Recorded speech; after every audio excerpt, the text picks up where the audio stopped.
سورۃ الفاتحہ۔ سورہ فاتحہ کا تعارف، مقام نزول۔ اکثر علماء کے نزدیک سورہ فاتحہ مکہ مکرمہ میں نازل ہوئی ہے۔ امام مجاہد رحمۃ اللہ تعالی علیہ فرماتے ہیں سورہ فاتحہ مدینہ منورہ میں نازل ہوئی ہے، اور ایک قول یہ ہے کہ سورہ فاتحہ 2 مرتبہ نازل ہوئی، ایک مرتبہ مکہ مکرمہ میں اور دوسری مرتبہ مدینہ منورہ میں نازل ہوئی ہے۔ آیات، کلمات اور حروف کی تعداد، اس صورت میں ایک رکوع، 7 آیتیں، 27 کلمے اور 140 حروف ہیں۔ سورہ فاتحہ کے اسماء اور ان کی وجہ تسمیہ۔ اس سورت کے متعدد نام ہیں، اور ناموں کا زیادہ ہونا اس کی فضیلت اور شرف کی دلیل ہے۔ اس کے مشہور 15 نام یہ ہیں۔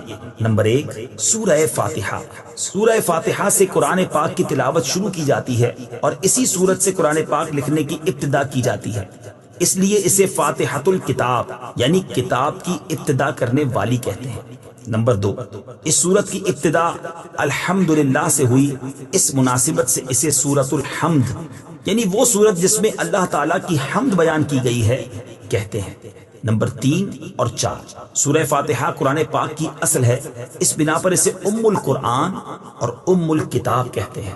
نمبر 5، یہ سورت نماز کی ہر رکعت میں پڑھی جاتی ہے، یا یہ سورت 2 مرتبہ نازل ہوئی ہے، اس وجہ سے اسے السبع المثانی یعنی بار بار پڑھی جانے والی یا ایک سے زائد مرتبہ نازل ہونے والی 7 آیتیں کہا جاتا ہے۔ نمبر 6، 7 اور 8، دین کے بنیادی امور کا جامع ہونے کی وجہ سے سورہ فاتحہ کو سورۃ الکنز، سورۃ الوافیہ اور سورۃ الکافیہ کہتے ہیں۔ نمبر 9 اور 10، شفا کا باعث ہونے کی وجہ سے اسے سورۃ الشفا اور سورۃ الشافیہ کہتے ہیں۔ نمبر 11، 12، 13، 14 اور 15، دعا پر مشتمل ہونے کی وجہ سے اسے سورۃ الدعاء، سورۃ تعلیم المسئلہ، سورۃ السؤال، سورۃ المناجات اور سورۃ التفویض بھی کہا جاتا ہے۔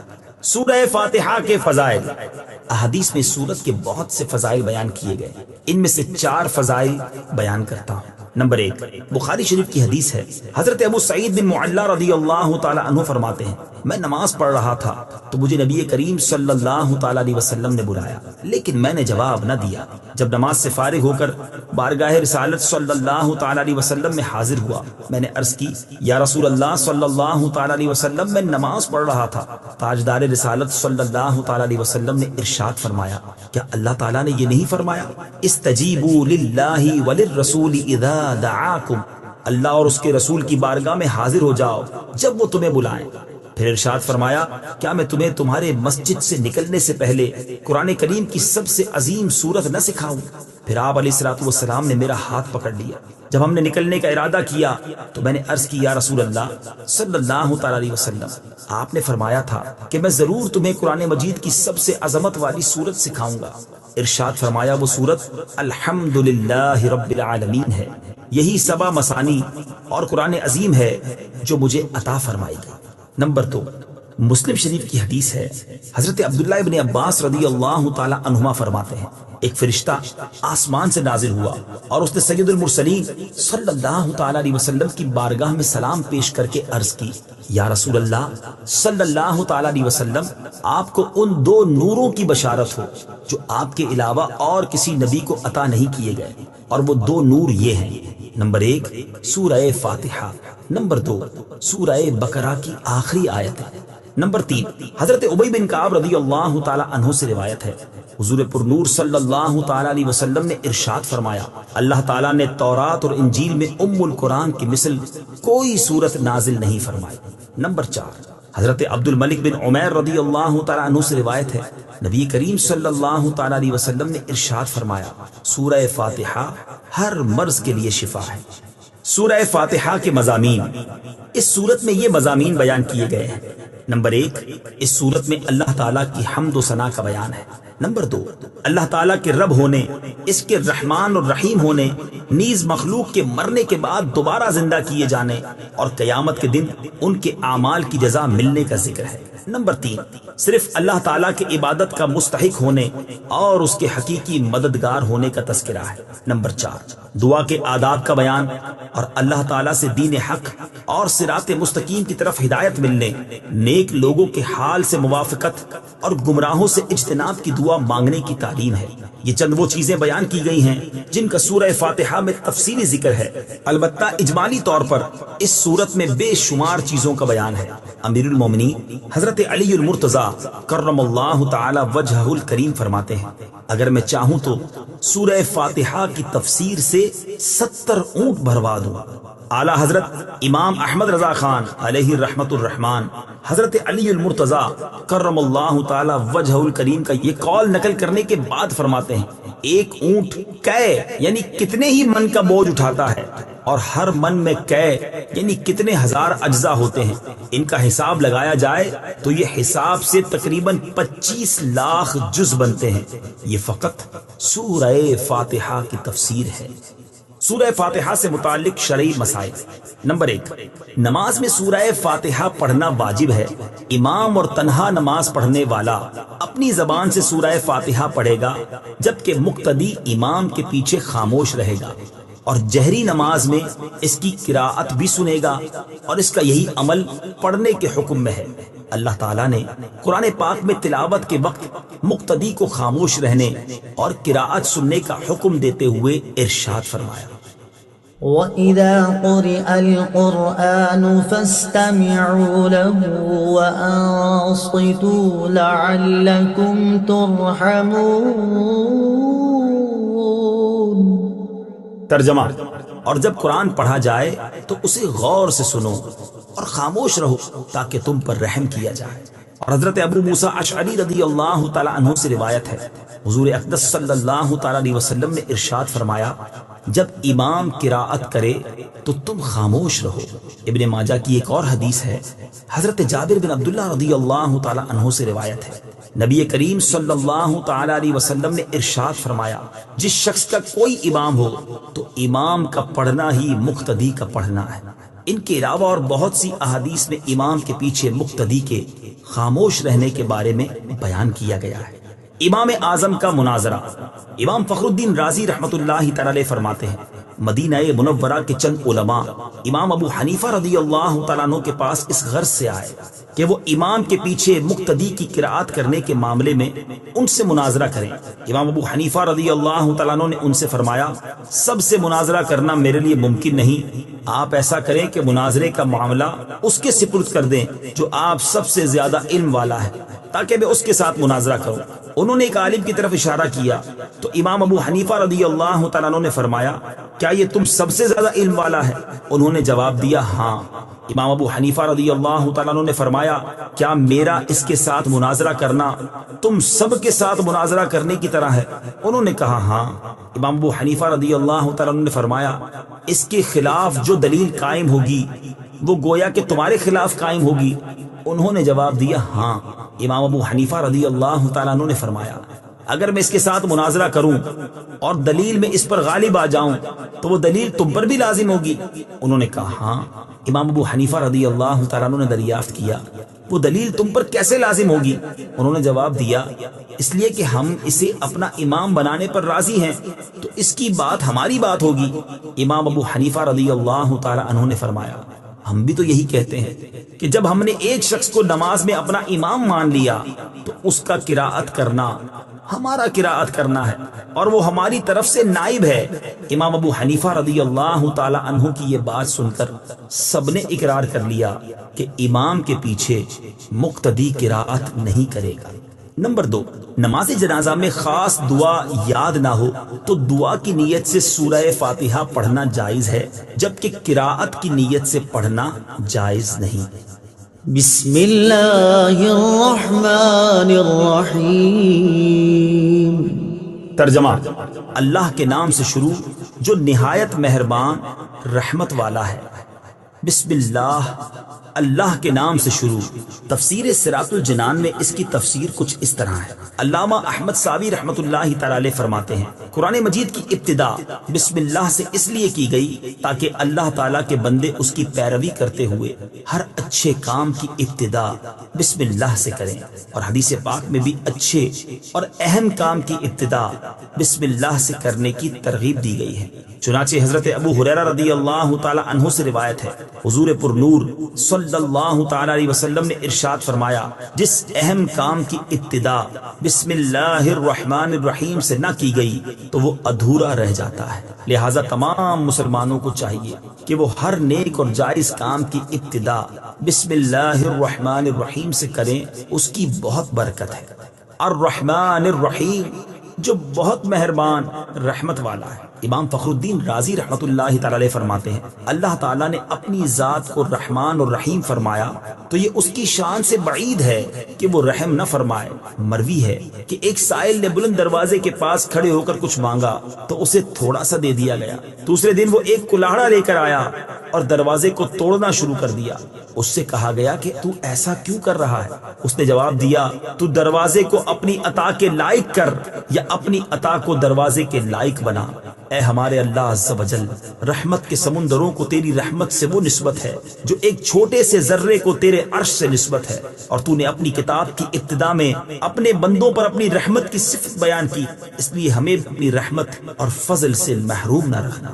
بسم اللہ سے متعلق چند شرعی مسائل۔ علماء کرام نے بسم اللہ سے متعلق بہت سے شرعی مسائل بیان کیے ہیں، ان میں سے چند بیان کرتا ہوں۔ نمبر 1، جو بسم اللہ ہر سورت کے شروع میں لکھی ہوئی ہے یہ پوری آیت ہے، اور جو سورہ نمل کی آیت نمبر 30 میں ہے وہ اس آیت کا ایک حصہ ہے۔ نمبر 2، بسم اللہ ہر سورت کے شروع کی آیت نہیں ہے بلکہ پورے قرآن کی ایک آیت ہے جسے ہر سورت کے شروع میں لکھ دیا گیا تاکہ دو سورتوں کے درمیان فاصلہ ہو جائے۔ اسی لیے سورت کے اوپر امتیازی شان میں بسم اللہ لکھی جاتی ہے، آیات کی طرح ملا کر نہیں لکھتے، اور امام جہری نمازوں میں بسم اللہ آواز سے نہیں پڑھتا۔ نیز حضرت جبریل علیہ الصلوۃ والسلام جو پہلی وحی لائے اس میں بسم اللہ نہ تھی۔ نمبر 3، تراویح پڑھانے والے کو چاہیے کہ وہ کسی ایک سورت کے شروع میں بسم اللہ آواز سے پڑھے تاکہ ایک آیت رہ نہ جائے۔ نمبر 4، تلاوت شروع کرنے سے پہلے اعوذ باللہ من الشیطان الرجیم پڑھنا سنت ہے، لیکن اگر شاگرد استاد سے قرآن مجید پڑھ رہا ہو تو اس کے لیے سنت نہیں۔ نمبر 5، سورت کی ابتدا میں بسم اللہ پڑھنا سنت ہے ورنہ مستحب ہے۔ نمبر 6، اگر سورہ توبہ سے تلاوت شروع کی جائے تو اعوذ باللہ اور بسم اللہ دونوں کو پڑھا جائے، اور اگر تلاوت کے دوران سورہ توبہ آ جائے تو بسم اللہ پڑھنے کی حاجت نہیں۔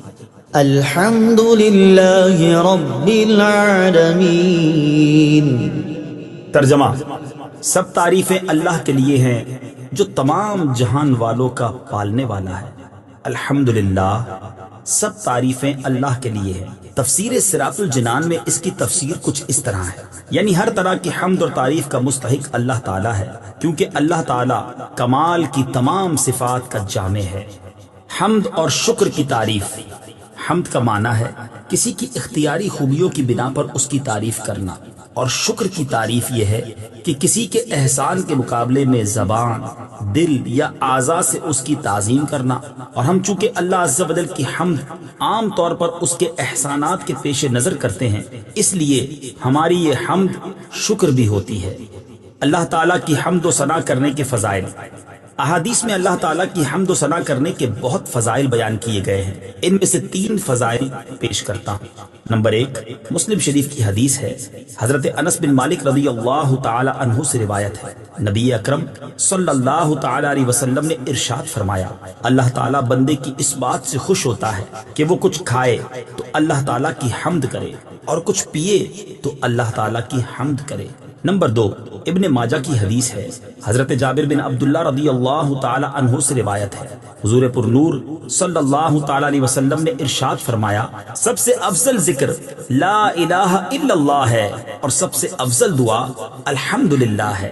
نمبر 3، ابن ماجہ ہی کی حدیث ہے، حضرت انس بن مالک رضی اللہ تعالی عنہ سے روایت ہے، حضور اقدس صلی اللہ تعالی علیہ وسلم نے ارشاد فرمایا، جب اللہ تعالیٰ اپنے بندے پر کوئی نعمت نازل فرماتا ہے اور وہ نعمت ملنے پر الحمدللہ کہتا ہے تو یہ حمد اللہ تعالیٰ کے نزدیک اس دی گئی نعمت سے زیادہ افضل ہے۔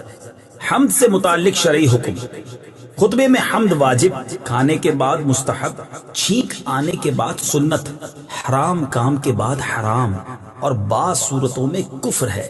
للہ، اللہ کے لیے۔ اللہ اس ذات اعلیٰ کا عظمت والا نام ہے جو تمام کمال والی صفتوں کی جامع ہے، اور بعض مفسرین نے اس لفظ کے معنی بھی بیان کیے، جیسے اس کا ایک معنی ہے عبادت کا مستحق، دوسرا معنی ہے وہ ذات جس کی معرفت میں عقل حیران ہے، تیسرا معنی ہے وہ ذات جس کی بارگاہ میں سکون حاصل ہوتا ہے، اور چوتھا معنی ہے وہ ذات کہ مصیبت کے وقت جس کی پناہ تلاش کی جائے۔ رب العالمین، جو سارے جہان والوں کا مالک ہے۔ تفسیر صراط الجنان میں اس کی تفسیر کچھ اس طرح ہے: لفظ رب کے کئی معنی ہیں، جیسے سید، مالک، معبود، ثابت، مصلح، اور بتدریج مرتبہ کمال تک پہنچانے والا، اور اللہ تعالیٰ کے علاوہ ہر موجود چیز کو عالم کہتے ہیں، اور اس میں تمام مخلوقات داخل ہیں۔ الرحمن الرحیم۔ ترجمہ: بہت مہربان، رحمت والا۔ الرحمن، بہت مہربان۔ تفسیر صراط الجنان میں اس کی تفسیر کچھ اس طرح ہے: رحمان اور رحیم اللہ تعالیٰ کے دو صفاتی نام ہیں۔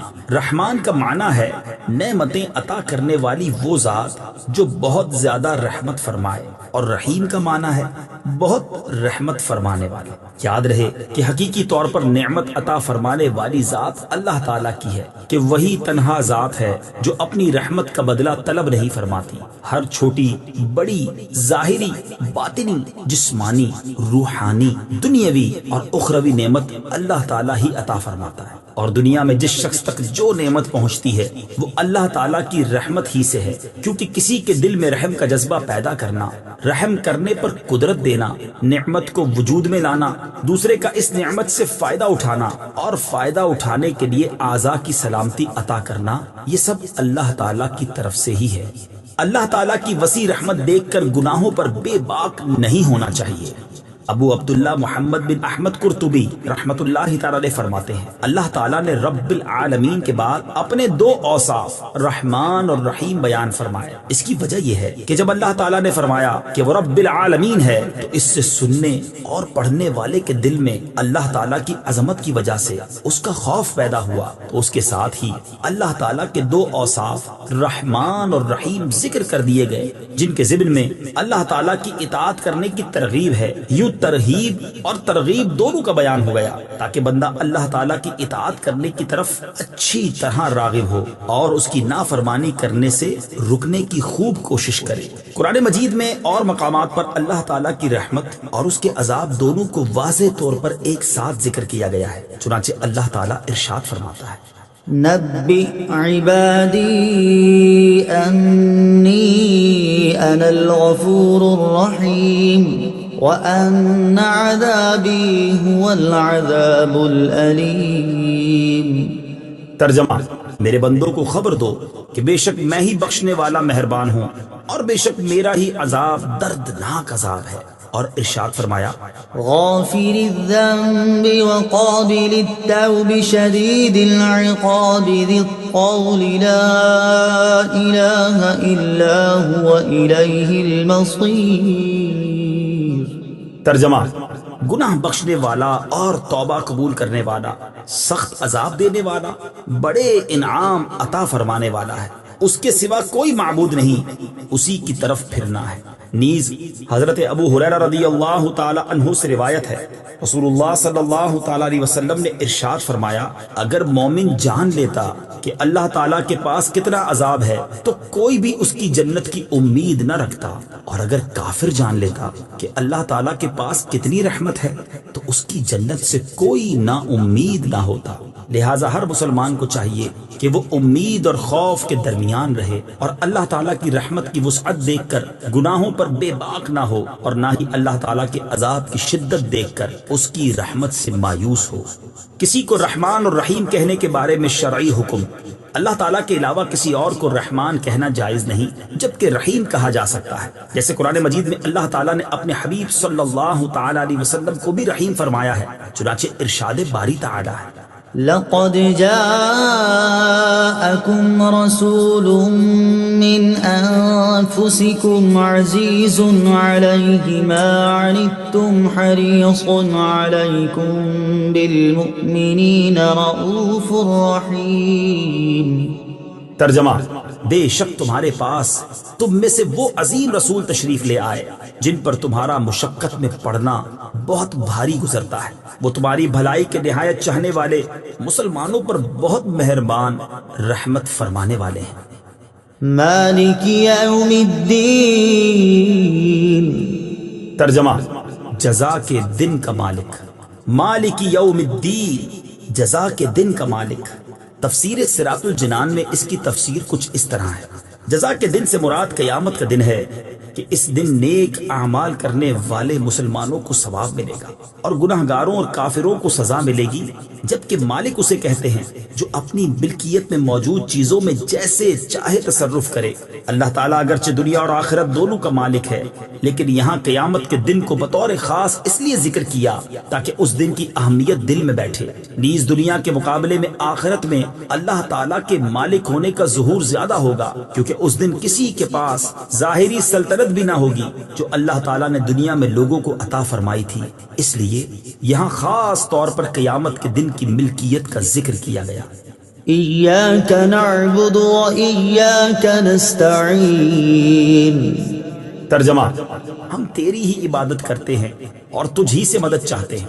ایاک نعبد و ایاک نستعین، ہم تیری ہی عبادت کرتے ہیں اور تجھ ہی سے مدد چاہتے ہیں۔ تفسیر صراط الجنان میں اس کی تفسیر کچھ اس طرح ہے: اس سے پہلی آیات میں بیان ہوا کہ ہر طرح کی حمد و ثنا کا حقیقی مستحق اللہ تعالیٰ ہے، جو کہ سب جہانوں کا پالنے والا، بہت مہربان اور رحم فرمانے والا ہے۔ اور اس آیت سے بندوں کو سکھایا جا رہا ہے کہ اللہ تعالیٰ کی بارگاہ میں اپنی بندگی کا اظہار یوں کرو کہ اے اللہ عز و جل، ہم صرف تیری ہی عبادت کرتے ہیں، کیونکہ عبادت کا مستحق صرف تو ہی ہے اور تیرے علاوہ اور کوئی اس لائق ہی نہیں کہ اس کی عبادت کی جا سکے، اور حقیقی مدد کرنے والا بھی تو ہی ہے۔ تیری اجازت و مرضی کے بغیر کوئی کسی قسم کی ظاہری، باطنی، جسمانی، روحانی، چھوٹی بڑی کوئی مدد نہیں کر سکتا۔ عبادت اور تعظیم میں فرق۔ عبادت کا مفہوم بہت واضح ہے، سمجھنے کے لیے اتنا ہی کافی ہے کہ کسی کو عبادت کے لائق سمجھتے ہوئے اس کی کسی قسم کی تعظیم کرنا عبادت کہلاتا ہے، اور اگر عبادت کے لائق نہ سمجھیں تو وہ محض تعظیم ہوگی، عبادت نہیں کہلائے گی۔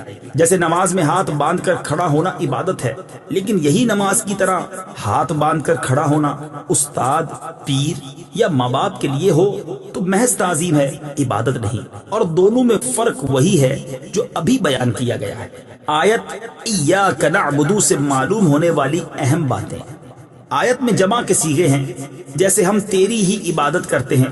اس سے معلوم ہوا کہ نماز جماعت کے ساتھ ادا کرنی چاہیے، اور دوسروں کو بھی عبادت کرنے میں شریک کرنے کا فائدہ یہ ہے کہ گناہ گاروں کی عبادتیں اللہ تعالیٰ کی بارگاہ کے محبوب اور مقبول بندوں کی عبادتوں کے ساتھ جمع ہو کر قبولیت کا درجہ پا لیتی ہے۔ نیز یہ بھی معلوم ہوا کہ اللہ تعالیٰ کی بارگاہ میں اپنی حاجت عرض کرنے سے پہلے اپنی بندگی کا اظہار کرنا چاہیے۔ امام عبداللہ بن احمد نصفی رحمۃ اللہ تعالی علیہ فرماتے ہیں، عبادت کو مدد طلب کرنے سے پہلے ذکر کیا گیا کیونکہ حاجت طلب کرنے سے پہلے اللہ تعالیٰ کی بارگاہ میں وسیلہ پیش کرنا قبولیت کے زیادہ قریب ہے۔ اللہ تعالیٰ کی بارگاہ میں وسیلہ پیش کرنے کی برکت۔ ہر مسلمان کو چاہیے کہ وہ اللہ تعالیٰ کی بارگاہ میں کسی کا وسیلہ پیش کر کے اپنی حاجات کے لیے دعا کیا کرے، تاکہ اس وسیلے کے صدقے دعا جلد مقبول ہو جائے۔ اور اللہ تعالیٰ کی بارگاہ میں وسیلہ پیش کرنا قرآن و حدیث سے ثابت ہے۔ چنانچہ وسیلے کے بارے میں اللہ تعالیٰ ارشاد فرماتا ہے: یا ایھا الذین آمنوا اتقوا اللہ وابتغوا الیہ الوسیلہ ترجمہ: اے ایمان والو، اللہ سے ڈرو اور اس کی طرف وسیلہ ڈھونڈو۔ اور سنن ابن ماجہ میں ہے کہ ایک نابینا صحابی بارگاہ رسالت صلی اللہ تعالی علیہ وسلم میں حاضر ہو کر دعا کے طالب ہوئے تو آپ صلی اللہ تعالی علیہ وسلم نے انہیں اس طرح دعا مانگنے کا حکم دیا: اللهم إني أسألك وأتوجه إليك بمحمد نبي الرحمة يا محمد إني قد توجهت بك إلى ربي في حاجتي هذه لتقضى اللهم فشفعه في۔ اے اللہ عز و جل، میں تجھ سے سوال کرتا ہوں اور تیری طرف نبی رحمت حضرت محمد صلی اللہ تعالی علیہ وسلم کے ساتھ متوجہ ہوتا ہوں۔ اے محمد صلی اللہ تعالی علیہ وسلم، میں نے آپ صلی اللہ تعالی علیہ وسلم کے وسیلے سے اپنے رب عز و جل کی طرف اپنی اس حاجت میں توجہ کی تاکہ میری حاجت پوری کر دی جائے۔ اے اللہ عز و جل، پس تو میرے لیے حضور صلی اللہ تعالی علیہ وسلم کی شفاعت قبول فرما۔ حدیث پاک میں مذکور لفظ یا محمد سے متعلق ضروری وضاحت۔ اعلیٰ حضرت امام احمد رضا خان علیہ رحمت الرحمان فرماتے ہیں، علماء تصریح فرماتے ہیں، حضور اقدس صلی اللہ تعالی علیہ وسلم کو نام لے کر ندا کرنی حرام ہے، اور یہ بات واقعی محل انصاف ہے۔ جسے اس کا مالک و مولا تبارک و تعالی نام لے کر نہ پکارے تو غلام کی کیا مجال کہ وہ راہ ادب سے تجاوز کرے۔ بلکہ امام زین الدین مراغی وغیرہ محققین نے فرمایا، اگر یہ لفظ کسی دعا میں وارد ہو جو خود نبی اکرم صلی اللہ تعالی علیہ وسلم نے تعلیم فرمائی ہو، جیسے دعائے یا محمد انی توجہت بکا الی ربی، تاہم اس کی جگہ یا رسول اللہ یا نبی اللہ کہنا چاہیے۔ حالانکہ الفاظ دعا میں حتی الوسع تغییر نہیں کی جاتی۔ یہ مسئلہ مہمہ یعنی اہم ترین مسئلہ جس سے اکثر اہل زمانہ غافل ہے، واجب الحفظ ہے۔ وَإِيَّاكَ نَسْتَعِينُ، اور تجھ ہی سے مدد چاہتے ہیں۔ تفسیر صراط الجنان میں اس کی تفسیر کچھ اس طرح ہے۔ اس آیت میں بیان کیا گیا کہ مدد طلب کرنا خواہ واسطے کے ساتھ ہو یا واسطے کے بغیر ہو، ہر طرح سے اللہ تعالیٰ کے ساتھ خاص ہے، اور اللہ تعالیٰ کی ذات ہی ایسی ہے جس سے حقیقی طور پر مدد طلب کی جائے۔ اعلیٰ حضرت امام احمد رضا خان علیہ رحمت الرحمان فرماتے ہیں، حقیقی مدد طلب کرنے سے مراد یہ ہے کہ جس سے مدد طلب کی جائے اسے بالذات قادر، مستقل مالک اور غنی بے نیاز جانا جائے کہ وہ اللہ تعالیٰ کی عطا کے بغیر خود اپنی ذات سے اس کام یعنی مدد کرنے کی قدرت رکھتا ہے۔ اللہ تعالیٰ کے علاوہ کسی اور کے بارے میں یہ عقیدہ رکھنا ہر مسلمان کے نزدیک شرک ہے، اور کوئی مسلمان اللہ تعالیٰ کے علاوہ کسی اور کے بارے میں ایسا عقیدہ نہیں رکھتا، اور اللہ تعالیٰ کے مقبول بندوں کے بارے میں مسلمان یہ عقیدہ رکھتا ہے کہ وہ اللہ تعالیٰ کی بارگاہ تک پہنچنے کے لیے واسطہ اور حاجات پوری ہونے کا وسیلہ اور ذریعہ ہیں۔ تو جس طرح حقیقی وجود کہ کسی کے پیدا کیے بغیر خود اپنی ذات سے موجود ہونا اللہ تعالیٰ کے ساتھ خاص ہے، اس کے باوجود کسی کو موجود کہنا اس وقت تک شرک نہیں جب تک وہی حقیقی وجود مراد نہ لیا جائے۔ یوں ہی حقیقی علم کہ کسی کی عطا کے بغیر خود اپنی ذات سے ہو، اور حقیقی تعلیم کہ کسی چیز کی محتاجی کے بغیر از خود کسی کو سکھانا اللہ تعالیٰ کے ساتھ خاص ہے، اس کے باوجود دوسرے کو عالم کہنا یا اس سے علم طلب کرنا اس وقت تک شرک نہیں ہو سکتا جب تک وہی اصلی معنی مقصود نہ ہو۔ تو اسی طرح کسی سے مدد طلب کرنے کا معاملہ ہے کہ اس کا حقیقی معنی اللہ تعالیٰ کے ساتھ خاص ہے، اور وسیلہ و واسطہ کے معنی میں اللہ تعالیٰ کے علاوہ کے لیے ثابت ہے اور حق ہے، بلکہ یہ معنی تو غیر خدا ہی کے لیے خاص ہیں، کیونکہ اللہ تعالیٰ وسیلہ اور واسطہ بننے سے پاک ہے۔ اس سے اوپر کون ہے کہ یہ اس کی طرف وسیلہ ہوگا، اور اس کے سوا حقیقی حاجت روا کون ہے کہ یہ بیچ میں واسطہ بنے گا۔ بد مذہبوں کی طرف سے ہونے والا ایک اعتراض ذکر کر کے اس کے جواب میں فرماتے ہیں، یہ نہیں ہو سکتا کہ خدا سے توسل کر کے اسے کسی کے یہاں وسیلہ اور ذریعہ بنایا جائے۔ اس وسیلہ بننے کو ہم اولیاء کرام سے مانگتے ہیں کہ وہ دربار الہی میں ہمارا وسیلہ، ذریعہ اور قضاء حاجات کا واسطہ ہو جائیں۔ اس بے وقوفی کے سوال کا جواب اللہ تعالیٰ نے اس آیت کریمہ میں دیا ہے۔ وَلَوْ أَنَّهُمْ إِذْ ظَلَمُوا أَنفُسَهُمْ جَاءُوكَ فَاسْتَغْفَرُوا اللَّهَ وَاسْتَغْفَرَ لَهُمُ الرَّسُولُ لَوَجَدُوا اللَّهَ تَوَّابًا رَحِيمًا۔ ترجمہ: اور جب وہ اپنی جانوں پر ظلم یعنی گناہ کر کے تیرے پاس حاضر ہوں اور اللہ سے معافی چاہیں اور معافی مانگیں ان کے لیے رسول، تو بے شک اللہ کو توبہ قبول کرنے والا مہربان پائیں گے۔ کیا اللہ تعالیٰ اپنے آپ نہیں بخش سکتا تھا؟ پھر کیوں یہ فرمایا کہ اے نبی تیرے پاس حاضر ہوں اور تو اللہ سے ان کی بخشش چاہے تو یہ دولت و نعمت پائیں؟ یہی ہمارا مطلب ہے جو قرآن کی آیت صاف فرما رہی ہے۔ زیر تفسیر آیت کریمہ کے بارے میں مزید تفصیل جاننے کے لیے فتاوی رضویہ کی 21ویں جلد میں موجود اعلیٰ حضرت امام احمد رضا خان علیہ رحمت الرحمان کا رسالہ برکات الامداد لأہل الاستمداد یعنی مدد طلب کرنے والوں کے لیے امداد کی برکتیں، اس کا مطالعہ فرمائیں۔ اللہ تعالیٰ کی عطا سے بندوں کا مدد کرنا اللہ تعالیٰ ہی کا مدد کرنا ہوتا ہے۔ یاد رہے کہ اللہ تعالیٰ اپنے بندوں کو دوسروں کی مدد کرنے کا اختیار دیتا ہے، اور اس اختیار کی بنا پر ان بندوں کا مدد کرنا اللہ تعالیٰ ہی کا مدد کرنا ہوتا ہے۔ جیسے غزوہ بدر میں فرشتوں نے آ کر صحابہ کرام رضی اللہ تعالیٰ عنہم کی مدد کی، لیکن اللہ تعالیٰ نے ارشاد فرمایا وَلَقَدْ نَصَرَكُمُ اللَّهُ بِبَدْرٍ وَأَنْتُمْ أَذِلَّةٌ۔ ترجمہ، اور بے شک اللہ نے بدر میں تمہاری مدد کی جب تم بالکل بے سر و سامان تھے۔ یہاں فرشتوں کی مدد کو اللہ تعالیٰ کی مدد کہا گیا۔ اس کی وجہ یہی ہے کہ فرشتوں کو مدد کرنے کا اختیار اللہ تعالیٰ کے دینے سے ہے، تو حقیقتاً یہ اللہ تعالیٰ ہی کی مدد ہوئی۔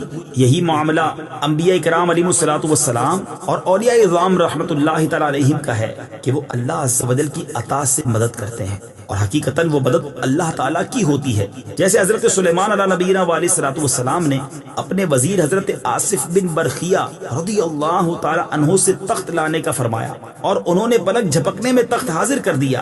اس پر انہوں نے فرمایا ھذا من فضل ربی، یہ میرے رب کے فضل سے ہے۔ اور تاجدار رسالت صلی اللہ تعالیٰ علیہ وسلم کی سیرت مبارکہ میں مدد کرنے کی تو اتنی مثالیں موجود ہیں کہ اگر سب جمع کی جائیں تو ایک ضخیم کتاب مرتب ہو سکتی ہے۔ ان میں سے چند مثالیں یہ ہیں۔ نمبر 1 صحیح بخاری میں ہے، نبی کریم علیہ الصلوۃ والسلام نے تھوڑے سے کھانے سے پورے لشکر کو سیر کیا۔ نمبر 2 بخاری شریف ہی میں ہے، آپ صلی اللہ تعالیٰ علیہ وسلم نے دودھ کے ایک پیالے سے 70 صحابہ کو سیراب کر دیا۔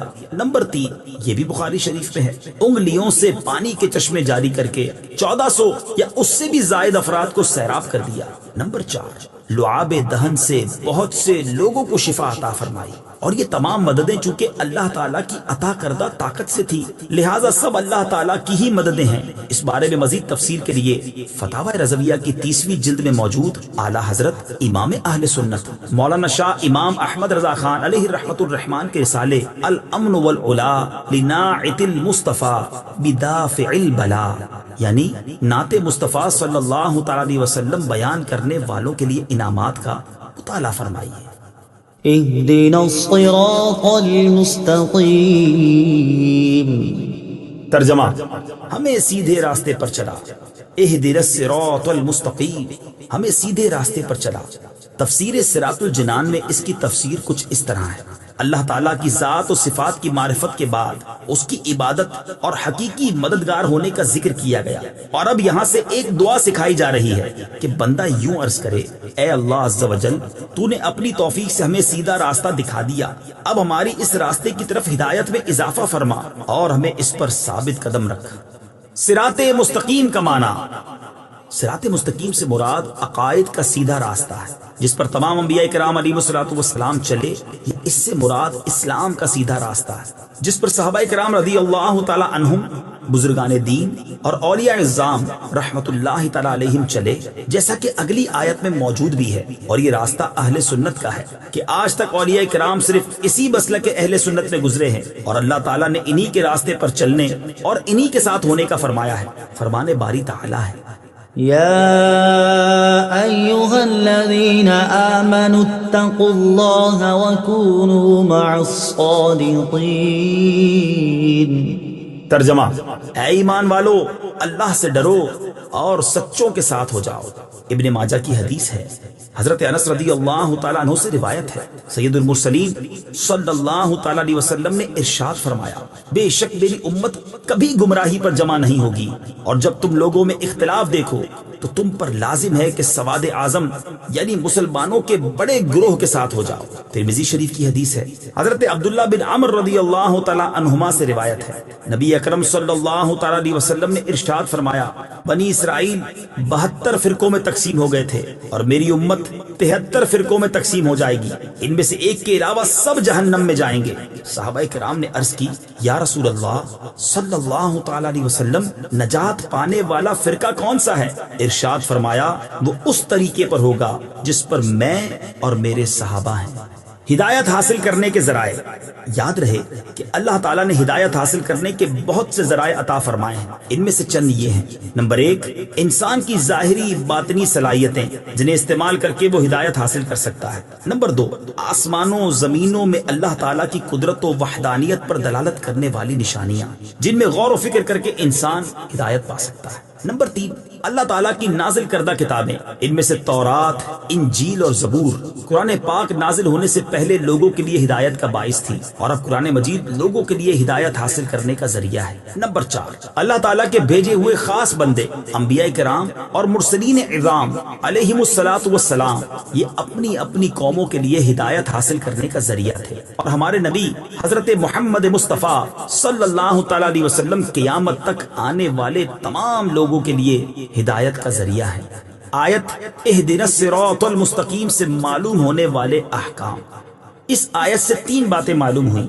نمبر 1، ہر مسلمان کو اللہ تعالیٰ سے سیدھے راستے پر ثابت قدمی کی دعا مانگنی چاہیے، کیونکہ سیدھا راستہ منزل مقصود تک پہنچا دیتا ہے اور ٹیڑھا راستہ مقصود تک نہیں پہنچاتا۔ اللہ تعالیٰ ارشاد فرماتا ہے کہ عقل والے اس طرح دعا مانگتے ہیں، ربنا لا تزغ قلوبنا بعد إذ هديتنا وهب لنا من لدنك رحمة إنك أنت الوهاب۔ ترجمہ، اے ہمارے رب، تو نے ہمیں ہدایت عطا فرمائی ہے، اس کے بعد ہمارے دلوں کو ٹیڑھا نہ کر اور ہمیں اپنے پاس سے رحمت عطا فرما، بے شک تو بڑا عطا فرمانے والا ہے۔ ترمذی شریف کی حدیث ہے، حضرت انس رضی اللہ تعالی عنہ فرماتے ہیں، حضور پر نور صلی اللہ تعالی علیہ وسلم کثرت سے یہ دعا فرمایا کرتے تھے، یا مقلب القلوب ثبت قلبی علی دینک، اے دلوں کو پھیرنے والے میرے دل کو اپنے دین پر ثابت قدم رکھ۔ تو میں نے عرض کی، یا رسول اللہ صلی اللہ تعالی علیہ وسلم، ہم آپ پر اور جو کچھ آپ لائے ہیں اس پر ایمان رکھتے ہیں، تو کیا آپ کو ہمارے بارے میں کوئی خوف ہے؟ رسول پاک صلی اللہ تعالی علیہ وسلم نے ارشاد فرمایا، ہاں بے شک دل اللہ تعالیٰ کی شان کے لائق اس کی انگلیوں میں سے 2 انگلیوں کے درمیان ہیں، وہ جیسے چاہتا ہے انہیں پھیر دیتا ہے۔ نمبر 2، عبادت کرنے کے بعد بندے کو دعا میں مشغول ہونا چاہیے۔ نمبر 3، صرف اپنے لیے دعا نہیں مانگنی چاہیے بلکہ سب مسلمانوں کے لیے دعا مانگنی چاہیے کہ اس طرح دعا زیادہ قبول ہوتی ہے۔ صراط الذين أنعمت عليهم غير المغضوب عليهم ولا الضالين۔ ترجمہ، ان لوگوں کا راستہ جن پر تو نے احسان کیا، نہ کہ ان کا راستہ جن پر غضب ہوا اور نہ بہکے ہوئوں کا۔ صراط الذین انعمت علیہم، ان لوگوں کا راستہ جن پر تو نے احسان کیا۔ تفسیر صراط الجنان میں اس کی تفسیر کچھ اس طرح ہے، یہ جملہ اس سے پہلی آیت کی تفسیر ہے کہ صراط مستقیم سے مراد ان لوگوں کا راستہ ہے جن پر اللہ تعالیٰ نے احسان و انعام فرمایا، اور جن لوگوں پر اللہ تعالیٰ نے اپنا فضل و احسان فرمایا ہے ان کے بارے میں ارشاد فرماتا ہے، ومن يطع الله والرسول فأولئك مع الذين أنعم الله عليهم من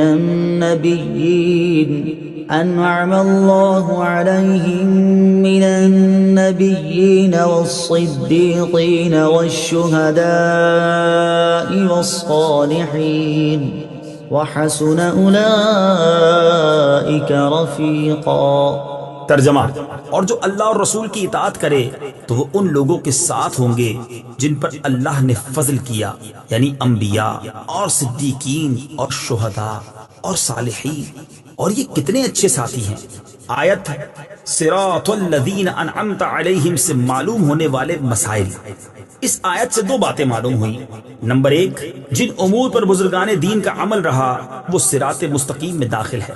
نمبر دو، امام فخر الدین رازی رحمت اللہ تعالی علیہ فرماتے ہیں، بعض مفسرین نے فرمایا کہ اہدنا الصراط المستقیم کے بعد صراط الذین انعمت علیہم کو ذکر کرنا اس بات کی دلیل ہے کہ مرید ہدایت اور مکاشفہ کے مقامات تک اسی صورت پہنچ سکتا ہے جب وہ کسی ایسے پیر کامل کی پیروی کرے جو درست راستے کی طرف اس کی رہنمائی کرے، غلطیوں اور گمراہیوں کی جگہوں سے اسے بچائے، کیونکہ اکثر لوگوں پر نقص غالب ہے اور ان کی عقل حق کو سمجھنے، صحیح اور غلط میں امتیاز کرنے سے قاصر ہیں۔ تو ایک ایسے کامل شخص کا ہونا ضروری ہے جس کی ناقص شخص پیروی کرے، یہاں تک کہ اس کامل شخص کی عقل کے نور سے اس ناقص شخص کی عقل بھی مضبوط ہو جائے، تو اس صورت میں وہ سعادتوں کے درجات اور کمالات کی بلندیوں تک پہنچ سکتا ہے۔ غیر المغضوب علیہم ولا الضالین، نہ کہ ان کا راستہ جن پر غضب ہوا اور نہ بہکے ہوں کا۔ اس کی تفسیر صراط الجنان میں ہے۔ جن پر اللہ تعالیٰ کا غضب ہوا ان سے مراد یہودی اور بہکے ہوں سے مراد عیسائی ہیں، جیسا کہ سنن ترمذی جلد 4 صفحہ 444 حدیث نمبر 2964 میں ہے۔ اور امام فخر الدین رازی رحمت اللہ تعالی علیہ نے یہ بھی لکھا ہے کہ جن پر غضب ہوا ان سے مراد بد عمل ہیں اور بہکے ہوں سے مراد بد عقیدہ لوگ ہیں۔ ہر مسلمان کو چاہیے کہ وہ عقائد، اعمال، سیرت، صورت ہر اعتبار سے یہودیوں، عیسائیوں اور تمام کفار سے الگ رہے، نہ ان کے طور طریقے اپنائے اور نہ ہی ان کے رسم و رواج اور فیشن اختیار کرے، اور ان کی دوستیوں اور صحبتوں سے دور رہتے ہوئے اپنے آپ کو قرآن و سنت کے سانچے میں ڈھالنے میں ہی اپنے لیے دونوں جہان کی سعادت تصور کرے۔ آیت ولدالین سے متعلق شرعی مسئلہ، بعض لوگ ولدالین کو ولضالین پڑھتے ہیں، ان کا ایسا کرنا حرام ہے۔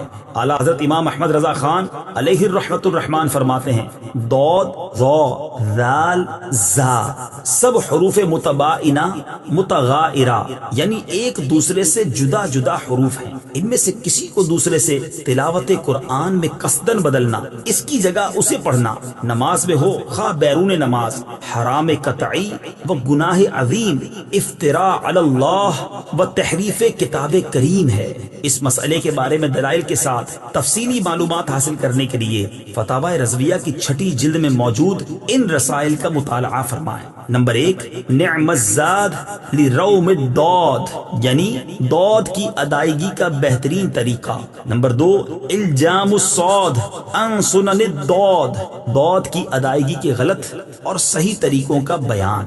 آمین، اس کا ایک معنی ہے اے اللہ عز و جل تو قبول فرما، دوسرا معنی ہے اے اللہ عز و جل تو ایسا ہی فرما۔ آمین سے متعلق شرعی مسائل۔ نمبر 1، یہ قرآن مجید کا کلمہ نہیں ہے۔ نمبر 2، نماز کے اندر اور نماز سے باہر جب بھی سورہ فاتحہ ختم کی جائے تو اس کے بعد آمین کہنا سنت ہے۔ نمبر 3، احناف کے نزدیک نماز میں آمین بلند آواز سے نہیں بلکہ آہستہ کہی جائے گی۔ صدق اللہ